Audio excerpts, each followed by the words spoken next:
আসসালামু আলাইকুম বন্ধুরা। আজকে দেখাবো কোন কোন মাধ্যমে আপনি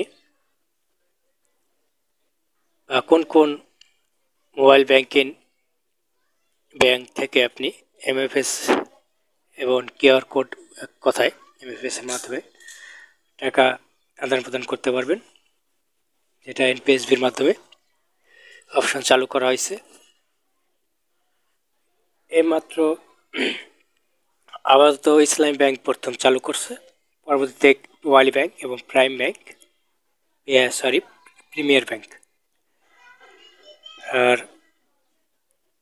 বর্তমান চলছে রকেট, এখনো সবার আপডেট আসেনি, আসবে। ইসলামী ব্যাংকের আপনি স্মার্ট আইবিএল যে স্মার্ট অ্যাপসটি, সেটার মাধ্যমে আপনি এই অপশনগুলো পাবেন, ট্রান্সফার অপশনগুলো। তাদের এই অ্যাপসটি ইউজার আইডি পাসওয়ার্ড দিয়ে লগ ইন করলে দেখতে পারবেন। ইউজার আইডি পাসওয়ার্ড দিয়ে স্মার্ট যে আই ব্যাংকিং অ্যাপসটা আছে সেটি লগ ইন করবেন।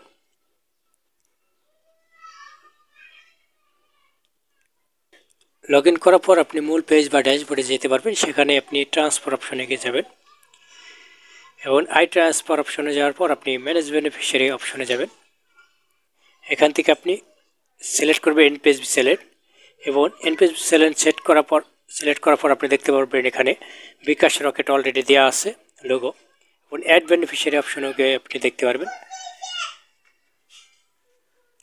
এএলআই ব্যাংকিংয়ের অবস্থা এবং ইসলাম ব্যাংকের মোবাইল ব্যাংকিং এম ক্যাশ। সেখানে আরও সুন্দর একটা ফিচার অ্যাড করা হয়েছে। এম ক্যাশের পিন এবং মোবাইল নম্বর দিয়ে লগ ইন করবেন। এম ক্যাশের পিন এবং মোবাইল নম্বর দিয়ে লগ ইন করার পর এখানে আপনি দুইটি মাধ্যম দেখতে পারবেন, এমএফএস, সেন্ড টু এমএফএস বা এনি ব্যাংক। আপনি send to MFS A click করলে একাধিক ব্যাংক অ্যাকাউন্ট দেখতে পারবেন, বিকাশ, ইসলামিক ওয়ালেট, আল রাফা ব্যাংকের এবং রকেট টালিপে। এই চারটি আপাতত আপডেট হয়েছে বা চালু আছে। এবং any bank, send to any bank অপশানে ক্লিক করলে আপনি বাংলাদেশে যে কটা ব্যাংক রয়েছে সকল ব্যাংকে আপনি এনপিএসবি আওতাধীন থেকে টাকা পাঠাতে পারবেন। এখানে বলতে পারেন আল রাফা ব্যাংক, অগ্রণী ব্যাংক, সোনালী ব্যাংক, সব ব্যাংকে টাকা পাঠানো যাবে। নির্দিষ্ট কোনো ব্যাংক নেই যে আপনি এখানে টাকা পাঠাতে পারবেন না, এরকম কোনোই নেই। পদ্মা ব্যাংক, সব ব্যাংকে আপনি টাকা পাঠাতে পারবেন। এখানে যে কটা ব্যাংক আছে বাংলাদেশের সব কটাই ব্যাংকে এম ক্যাশ থেকে। আর এখন দেখাবো প্রিমিয়ার ব্যাংকের প্রি মানি অ্যাপসটি আপনি লগ ইন করতে হবে এবং সেখানে আপনাকে ফান্ড ট্রান্সফার অপশনে নিয়ে যাবে। লগ ইন করার পর ইউজার আইডি পাসওয়ার্ড দিয়ে লগ ইন করবেন। ইউজার আইডি পাসওয়ার্ড দিয়ে লগ ইন করার পর আপনাকে মূল পেজে নিয়ে যাবে এবং এখানে আপনি আদার্স ব্যাংক ফান্ড ট্রান্সফার অপশনে ক্লিক করবেন। এখানে এনপিএসবি চ্যানেল সেট করবেন।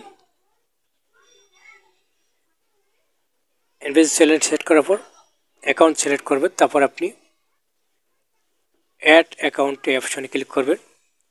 এখান থেকে আদার্স ব্যাংক এনপিএসবি আপনি সিলেক্ট করে দেবেন, ফান্ড ট্রান্সফার সিলেক্ট পেমেন্টে এনপিএসবি সিলেক্ট করে দেবেন এবং এখানে সিলেক্ট ব্যাংকের জায়গায় আপনি এরকমভাবে স্ক্রল করতে করতে যাবেন এবং সেখানে দেখতে পারবেন এক এক করে সকল ব্যাংকের মোবাইল ব্যাংকে রয়েছে বিকাশ, ডাচ বাংলা ব্যাংকের রকেট। এরকমভাবে দেখতে দেখতে যাবেন, দেখবেন যে সব ধরনের মোবাইল ব্যাংকের এখানে আছে লিস্টে। এমনকি আপনি চাইলে রূপালী ব্যাংকের যে রূপালী ক্যাশ সেখানেও টাকা পাঠাতে পারবেন, সেই অপশনটাও এখানে দেওয়া হয়েছে।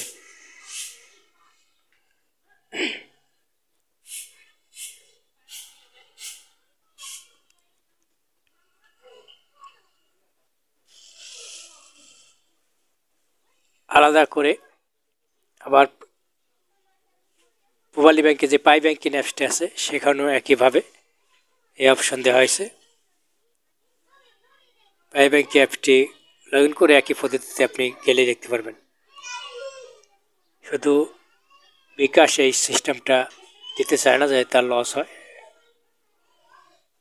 নাকি লাভ হয় সেই বোঝে, বিকাশ কোম্পানি যে চালায় এমডি চেয়ারম্যান সেই বোঝে, যে কারণে দেয়নি।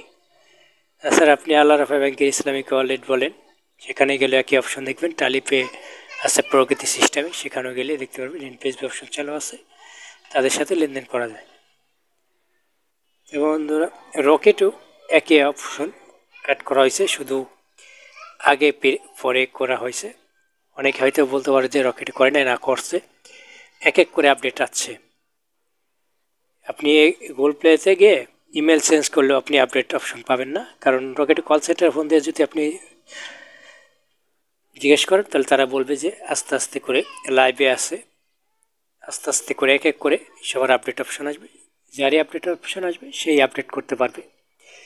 আপডেটের জন্য এই ইমেলের লোগোতে ক্লিক করতে হবে এবং ম্যানেজ অ্যাপস অ্যান্ড ডিভাইস, সেখানে ক্লিক করলে এখানে আপডেট অপশন দেখা যাবে, এরকমভাবে শো করবে যেটা আপডেট করা। যেমন এই যে রূপালী ক্যাশ আপডেটে এসেছে, এটা ক্লিক করলে আপডেট দেখাবে।